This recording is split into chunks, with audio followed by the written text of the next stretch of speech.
Vincent didn't know what else to do but cry for a moment.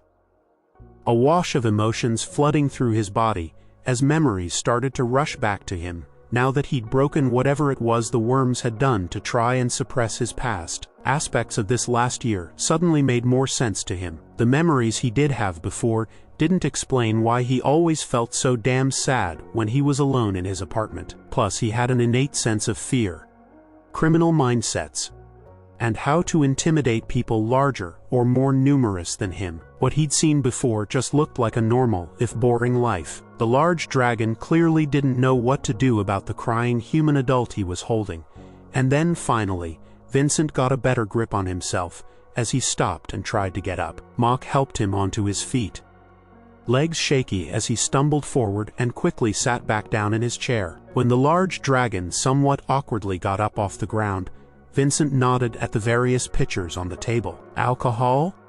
Strong. Mock reached out, picking up a pitcher of amber-colored liquid. Vincent quickly took his cup and gulped down what was left of the fruit juice before pouring in a large helping of the alcohol, and then taking a big gulp of that. He grimaced a bit and felt his throat burn, unable to taste much with how quickly he drank it down. In general, he didn't drink alcohol this past year. It brought out a bad mood in him. He'd feel sad and depressed, as if there was some dark cloud just overhead he could never get rid of. "Are you all right?" Mock asked very softly. Vincent nodded, taking another gulp. "I don't know. Maybe. I needed that." "Then why were you crying?" Something came back. "Old friends. Family. What they did it wasn't right." Vincent answered quickly. He closed his eyes and a face appeared in his memory, one he'd seen only in dreams before. But now, the memory was utterly clear. "My mom. She didn't kill me. She saved me." "Do you want to talk about it?" "I don't know. Maybe later. I just have to deal with this new feeling right now." Vincent ran a hand over his face. His hands were shaking. Thousands of new memories were racing through his mind. The events of the last year and events from before that were all clear to him now. A year ago, when the worms had kidnapped him, his memories had been destroyed. They had made him forget his world, his family, his identity. And now, the return of those memories came with a new grief. The grief he had suppressed for a year, locked within his own forgotten past. "I'm fine," Vincent said again, reassuring himself. "I just need to adjust." "You're safe here," Mock said, patting him gently. "As long as you're here, nothing will happen to you." "Yeah," Vincent said, his voice now with a bit more strength. "I know." From that day, Vincent began to explore his memories. Every night, he would sit alone in his apartment and dive into his past. He heard his mother's voice, saw his childhood friends, and walked the streets of the city where he grew up. He felt the joys and sorrows of his old life. His memories were also a burden. He saw how his mother had saved him when he was young and in danger, how his mother had taught him what was right and wrong, and he also saw how the worms had stolen his memories to give him a new, painful life. Whenever a new memory returned, a new emotion would surface within him, sometimes joy, sometimes anger, sometimes fear, and sometimes deep sorrow. Vincent didn't know how to deal with all these emotions, but Mock was with him, ready to help him in every difficulty. One day, when Vincent was lost in his mother's memories, Mock asked him, "What was your mother like?" Vincent replied, "She was very good, very loving. She always wanted me to do the right thing, to help people." There was pain in his voice, the pain of his mother's memories. "She was scared of me. She wanted me to stop hurting people, to try and be more like you and Dad, and help those in need." "Is that what this is about, sweetie?" He shook his head, tears and snot running down his face. "No, but I realized it tonight. I fucked up bad, Mom. I fucked up bad for all these years. I just wanted to provide for you, to make Dad proud. Honey, Dad was always proud of you. What you've done, I'm not sure he'd be proud of that." But he'd be proud of you, even so. He'd know you'd see the light sooner or later. Vincent nodded, as he drove out through the dark countryside, now a good distance from the city. I'm sorry, Mom. I'm really sorry. I won't hurt good people again. I swear. I don't know what I'll do, but I'll try and make things right. I'll protect the weak. I won't let good people get bullied. We'll go somewhere away from here, and I'll figure out how to do that, and we'll live together and be happy. I've been spending way too much time away from you, Mom. I'm sorry. It won't happen again. His mom was about to say something when a bright light hit them as they drove. Vincent cursed and nearly swerved. What the fuck was that? The police? The military? Were the enforcers after him? Vincent opened his eyes and saw a very concerned dragon looking down on him. Mock had sat on the ground and pulled Vincent into his lap, trying to cradle him and support his head while he'd been lost in his memories. Are you okay? Vincent pushed Mock away, a fresh wave of grief washing over him. He started crying again, tears streaming down his face as he pushed himself up and away from Mock. He got to his feet, ignoring the large dragon's worried look, and stumbled towards the large glass patio door that looked out over the city. It was the middle of the day, but the city was dark. A cold, empty expanse of silence. The enforcers, the worms, his mom, his dad, all of it was a blur. I need to be alone, Vincent said, his voice choked with emotion. Please. Mock hesitated, then nodded slowly. He understood that Vincent needed time to process everything. He walked over to the kitchen, giving Vincent some space, but remained close enough to intervene if needed. Vincent stood by the glass door, staring out at the city, his mind a whirlwind of fragmented memories and emotions. He remembered his childhood, his parents, the happy times, and the dark moments that led to his mother's sacrifice. He remembered the worms, their cold, calculating eyes, their cruel experiments, and the way they had stolen his past. He remembered the pain, the loneliness, and the confusion of the last year. He clenched his fists, his body trembling with a mixture of grief and rage. He wanted to scream, to lash out, to destroy everything that had caused him so much pain, but he also felt a deep sense of helplessness. He was just one person, a human in a world of dragons and aliens, a world he barely understood. Why? He whispered, his voice cracking. Why me? He didn't know how long he stood there, lost in his thoughts. But eventually, a sense of exhaustion washed over him. The intensity of his emotions began to subside, replaced by a dull ache in his chest. He slowly turned away from the door, his eyes falling on Mock, who was still in the kitchen, silently watching him. I'm tired, Vincent said, his voice barely a whisper. Mock immediately walked over to him, his large hand gently resting on Vincent's shoulder. Come, rest.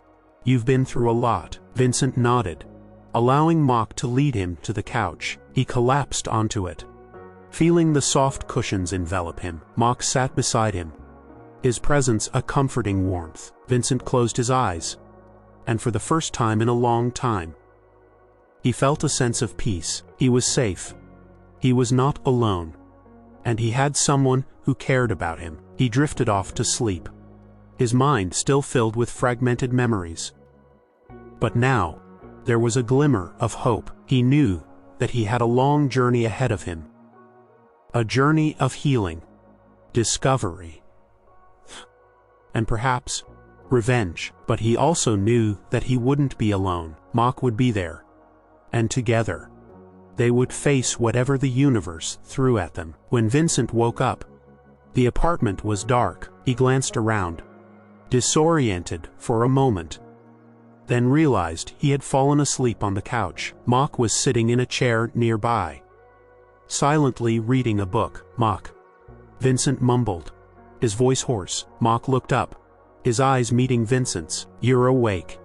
How are you feeling? Vincent sat up, rubbing his eyes. Better.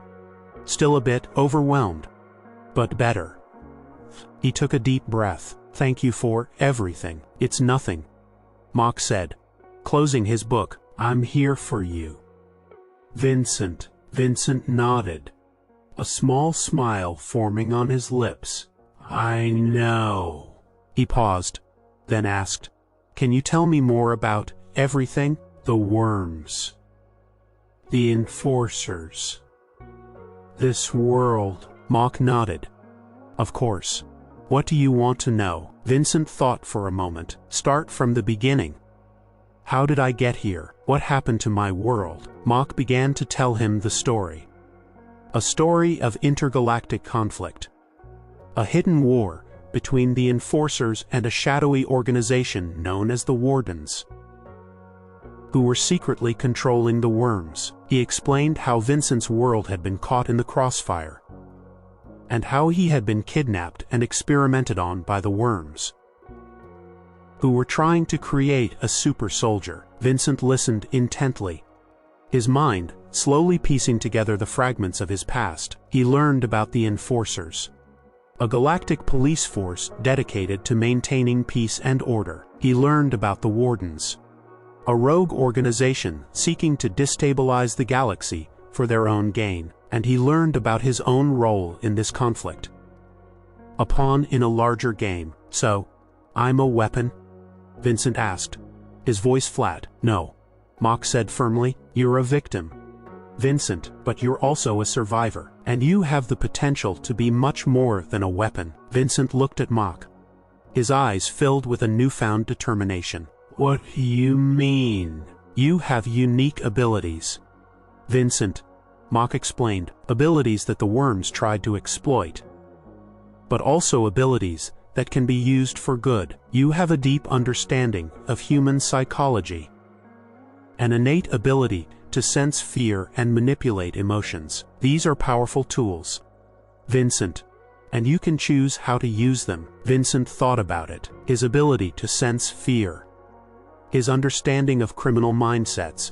He had used them for selfish purposes before, but now he saw a different path. He could use them to help people, to fight for justice, to protect the innocent. I want to help, Vincent said, his voice firm. I want to stop the Wardens.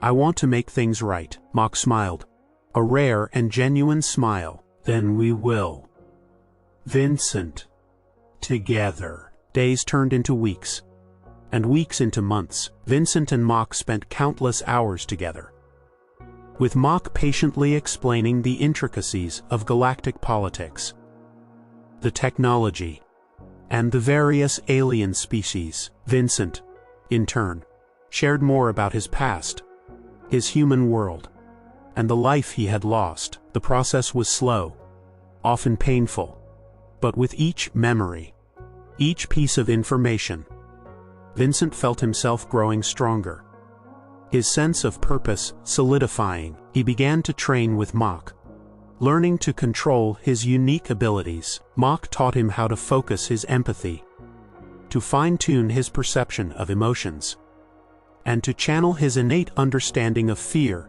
into strategic advantages. Vincent learned to use his abilities not just for intimidation, but for analysis, for understanding motives, and for predicting actions. He practiced in simulations, honing his skills until he could read a room, assess threats, and understand underlying tensions with remarkable precision. One evening, after a particularly intense training session, Vincent and Mock were sitting on the patio, looking out at the city. The darkness that had once enveloped the city in Vincent's mind had begun to lift, replaced by a growing sense of light and possibility. I still don't understand why the worms did this to me, Vincent mused, breaking the comfortable silence. What was their ultimate goal with the super soldiers? Mock shifted, his large form settling more comfortably. The Wardens, through the worms, were trying to create a specific kind of soldier, Vincent, not just strong, but psychologically devastating. They wanted beings who could unravel the very fabric of society, to break down the will of populations without firing a single shot. Your abilities, combined with the extreme trauma We're meant to turn you into a living psychological weapon. Vincent shuddered at the thought. So, I was supposed to be a tool of chaos. Exactly. Mock confirmed. But you resisted. Your core, your humanity, fought back against their programming, and now, you can turn that intended weapon into a shield, into a force for good. A new resolve settled in Vincent's eyes. I will make sure they regret trying to turn me into something I'm not. Their conversations often drifted to the mysterious Xylan, the leader of the Enforcers, and Cassus, Mac's father, a legendary figure in galactic history. Mock spoke of Xylan's unwavering dedication to justice and Cassus's wisdom and strength. Vincent felt a growing curiosity about these figures. Knowing that they held keys to understanding the larger conflict he was now a part of. As his training progressed and his memories became more stable, Vincent began to venture out of the apartment more often. He would go on patrols with Mock, observing the city, learning its rhythms, and seeing firsthand the effects of the Warden's growing influence in the lower sectors. The crime rates were indeed rising. Just as Mock had said, he saw fear in the eyes of the citizens, desperation in the slums, and a subtle but pervasive sense of unrest. He also started to apply his unique skills. He would walk through crowded markets, letting his senses expand, picking up on the subtle emotional currents around him. He could distinguish between casual worry and simmering resentment, between minor theft and organized criminal activity. He could sense the fear of a shopkeeper being extorted, the desperation of a parent struggling to feed their children, and the cold calculation of a Warden operative moving silently through the crowds. Mock, watching Vincent's progress, was impressed. Your abilities are far more nuanced than we initially understood. Vincent, you're not just sensing emotions. You're deciphering patterns, anticipating behaviors. You're a natural detective, a profiler. Vincent nodded, a flicker of pride in his chest. It's like a puzzle. When I put the pieces together, I can see the whole picture. His focus began to shift from just understanding his past to actively trying to understand the Warden's present operations. He noticed discrepancies in crime reports, patterns that didn't quite fit the random acts of violence the Enforcers were officially reporting. It was as if someone was orchestrating the chaos, directing it to specific areas. He brought his observations to Mock. Mock, the crime isn't random.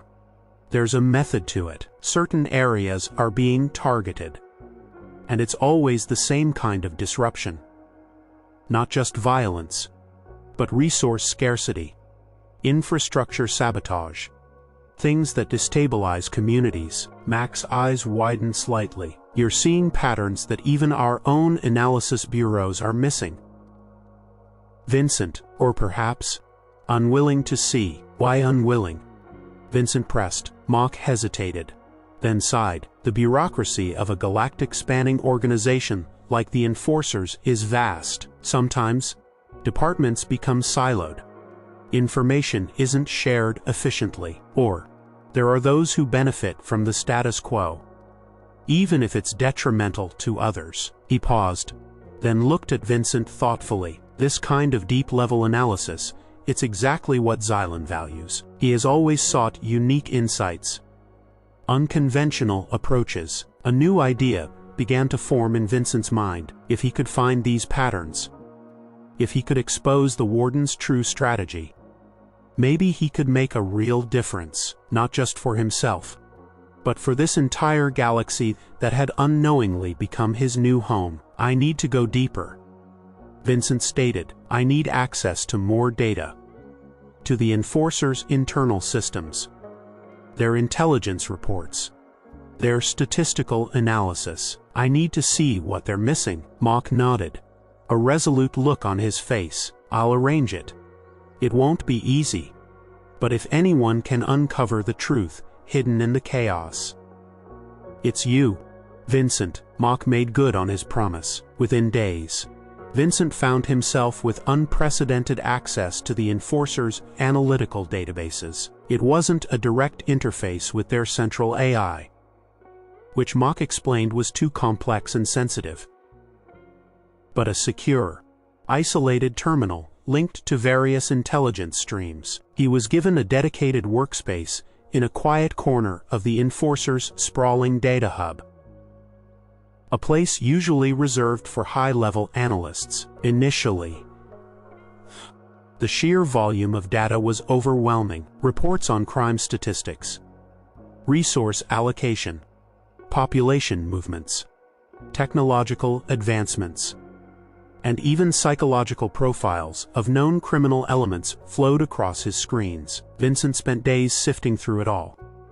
his mind straining to find patterns amidst the noise. He felt like a detective, but instead of physical clues, he was looking for digital whispers, statistical anomalies, and hidden correlations. His unique abilities proved invaluable. He could feel the emotional undertones in the reports, sense the underlying fear or desperation in certain regions, and pinpoint areas where social cohesion was deliberately being eroded. He started to notice subtle shifts, changes that were too small for the Enforcer's algorithms to flag as significant, but which, when combined, painted a disturbing picture. He found that the Wardens weren't just instigating random chaos, they were meticulously targeting specific sectors, often those with high populations of vulnerable aliens, disrupting their food supplies,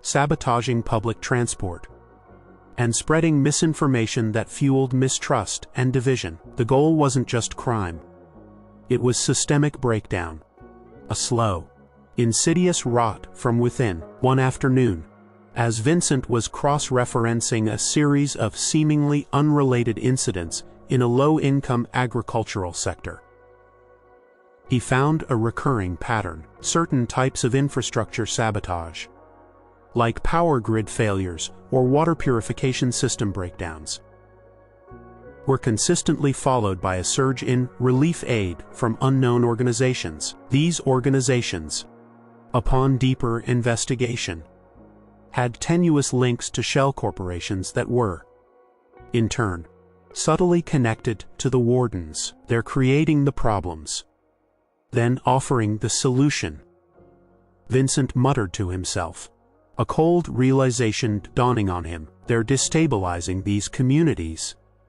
making them desperate, then stepping in as saviors to gain influence and control. He worked tirelessly, often forgetting to eat or sleep, fueled by a growing sense of urgency and a burning desire for justice. Mock would bring him nutrient paste and water, watching him with quiet admiration. "You're making incredible progress, Vincent," Mock said one evening. Seeing the intricate web of connections Vincent had mapped out on his holographic displays. This level of detail, this insight into their psychological manipulation, it's unprecedented. They're playing a long game, Vincent replied, his eyes still fixed on the data. They're not just trying to conquer.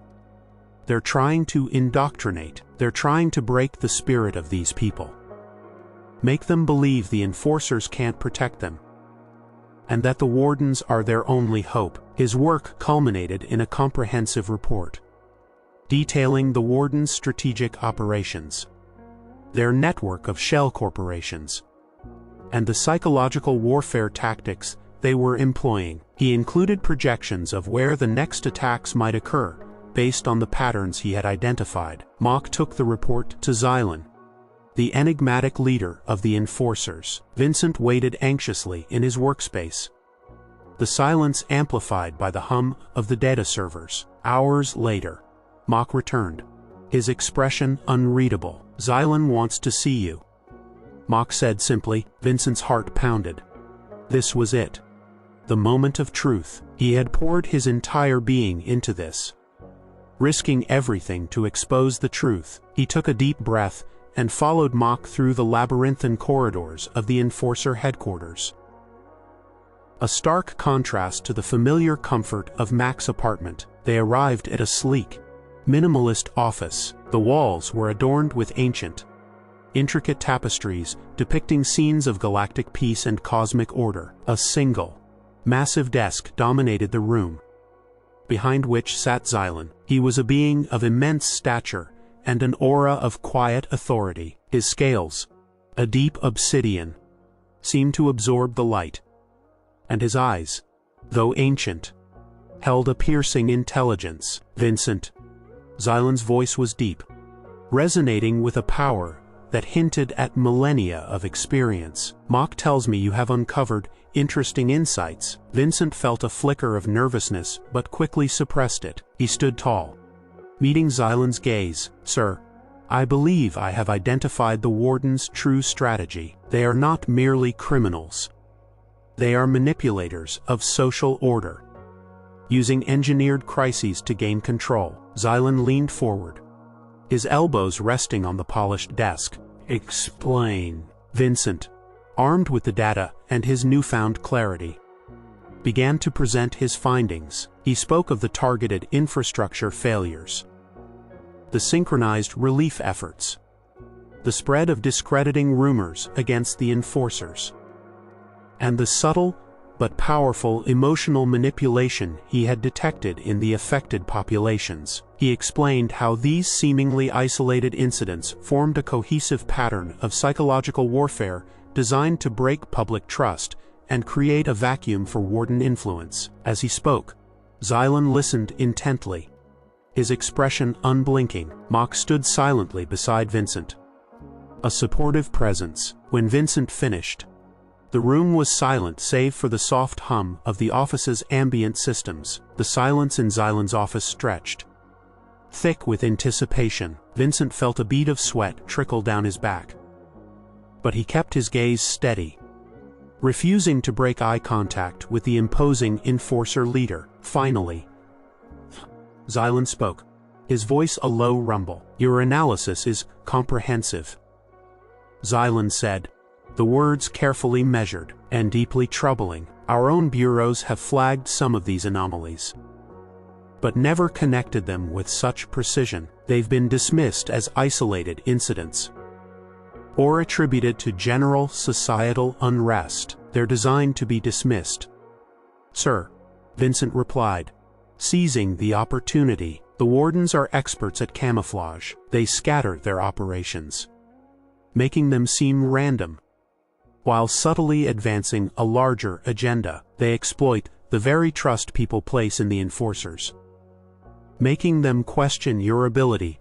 to protect them. Xylan leaned back in his chair, his gaze fixed on Vincent. And what is this larger agenda in your estimation? Control, sir, Vincent stated, his voice firm. Not just control of territories, but control of narratives. They want to create a galaxy where populations are so desperate, so disillusioned with existing authorities, that they will willingly accept the Wardens as their new saviors, even if it means sacrificing their freedom for perceived security. They're building a new order on the ruins of trust and stability. A flicker of something, perhaps concern, perhaps recognition, crossed Xylan's ancient eyes. He turned his head slightly towards Mock, who merely gave a subtle, affirming nod. Mock has vouched for your unconventional methods, Xylan continued, turning his attention back to Vincent,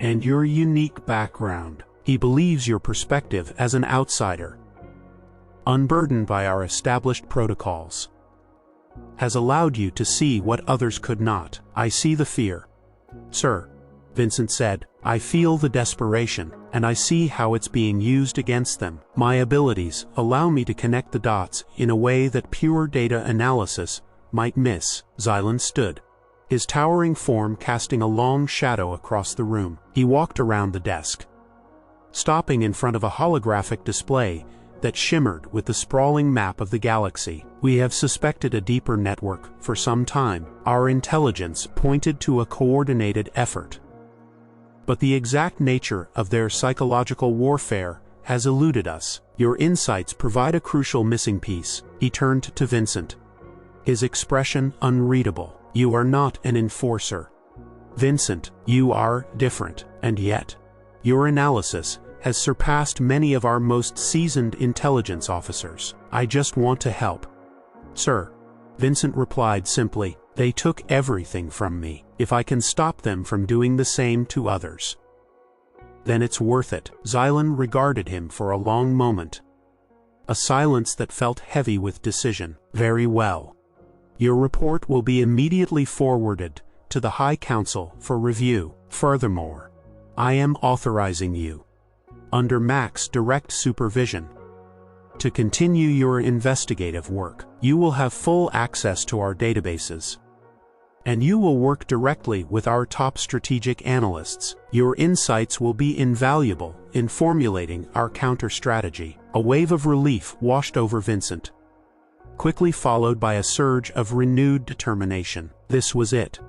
This was his chance to make a difference, to use his pain for a greater purpose. "Thank you, sir," Vincent said, a genuine gratitude in his voice. "Do not thank me, Vincent," Xylan rumbled. "Thank yourself. Your courage and your unique abilities have brought us a step closer to understanding our true enemy. The road ahead will be long and arduous. The Wardens are deeply entrenched, and they operate in the shadows. But with your insights, we now have a clearer path." Over the next few weeks, Vincent plunged deeper into his work. He became an integral part of Xylan's Special Analytical Task Force, a small, elite group of enforcer strategists and intelligence officers. He quickly earned their respect, not just for his unconventional abilities, but for his relentless dedication and the sheer accuracy of his predictions. He helped them identify key Warden operatives by their emotional signatures, subtle patterns of arrogance, ruthlessness, or detached calculation that his empathy picked up even from encrypted communications. He pinpointed hidden training grounds by analyzing seemingly random energy fluctuations that coincided with surges of localized fear. He uncovered routes of smuggled resources by cross-referencing logistical data with spikes in desperation in vulnerable sectors. His insights allowed the enforcers to intercept Warden shipments, disrupt their misinformation campaigns, and even apprehend some high-ranking operatives. The tide slowly began to turn. Public trust in the enforcers started to improve in some of the previously targeted sectors, as the engineered crises either failed to materialize or were quickly resolved. As the enforcers began to gain ground, thanks to Vincent's unparalleled insights, the Warden's operations became more desperate and overt. Their subtle manipulation gave way to more direct attacks, a sign that Vincent's analysis was truly hitting its mark. The galaxy, which had been slowly lulled into a false sense of security by the Warden's insidious tactics, was now waking up to the true nature of the threat. One of Vincent's most significant breakthroughs came when he identified a pattern of highly specific energy signatures preceding major Warden operations. These signatures, previously dismissed as harmless atmospheric disturbances, were, in fact, localized power surges from cloaked Warden vessels or hidden bases, powering up for a psychological assault or a resource raid. His ability to connect these faint energy readings with the subsequent emotional spikes in a population was what made his work so invaluable. "They're not just moving troops or resources," Vincent explained to his task force, pointing to a holographic map of the galaxy. "They're moving fear. They're preparing the ground emotionally before they even arrive physically." This discovery led to several successful preemptive strikes by the enforcers. They were able to intercept Warden convoys before they reached their targets, disrupt their misinformation broadcasts before they could sow panic, and even neutralize some of their key psychological warfare nodes. Each success brought a wave of relief to the affected populations and a renewed sense of hope in the Enforcer's ability to protect them. Despite these victories, Vincent felt an undercurrent of unease. The Wardens were adaptable. Every time the Enforcers thwarted one of their tactics, they would shift, evolving their methods. It was a constant game of cat and mouse. And Vincent knew that relying solely on defense wouldn't be enough. They needed to understand the Warden's ultimate objective, their core motivation, beyond just gaining control. His thoughts often returned to the worms that had tormented him, the creatures that had stolen his memories and twisted his mind. He knew they were instruments of the Wardens, but he felt a deeper, personal connection to them, a burning desire to understand their origins and the true extent of their capabilities. He realized that confronting them directly might be the key to unraveling the Warden's entire network. One day, while reviewing old Enforcer intelligence logs, Vincent stumbled upon a series of redacted files. The access permissions were incredibly high, even for his authorized terminal. His curiosity piqued. He tried to bypass the security, but the system was too robust. He approached Mach with the issue. There are files, Mach, related to early Warden activities, or perhaps even something predating them, that are heavily restricted. They're locked tighter than anything else I've seen. Any ideas? Mac's expression became guarded. Those are sensitive. They pertain to the origins of the Wardens, information that has been deemed too volatile for general access. But why? Vincent pressed. If we're fighting them, shouldn't we know everything about them? Mach hesitated, then sighed. There's a theory, a dark whisper among the highest echelons of the Enforcers, that the Wardens are not merely a rogue organization. Some believe they are an ancient entity, a force that has existed for millennia, subtly influencing galactic events, orchestrating chaos not for power, but for some unknown, deeper agenda. Vincent's blood ran cold. An ancient entity. What does that even mean? It means their motivations might transcend simple conquest. Mach explained. It means their methods might be beyond our current understanding, and it means the true scope of this conflict is far greater than any of us realize. And these files, they hold the key to understanding this ancient entity? Vincent asked, his voice barely a whisper. Mach nodded slowly. Perhaps, but they are guarded by Xylan himself, and only accessible with his direct authorization. Vincent knew what he had to do. He had to speak to Xylan again, to demand access to those files. His personal quest for answers was now intertwined with the galaxy's fight for survival. He needed to understand the true enemy, not just their tactics, but their very essence. He needed to know what lay behind the veil of secrecy, even if the truth was more terrifying than anything he had imagined. I need to see Xylan, Vincent stated, his resolve unshakable. I need to read those files.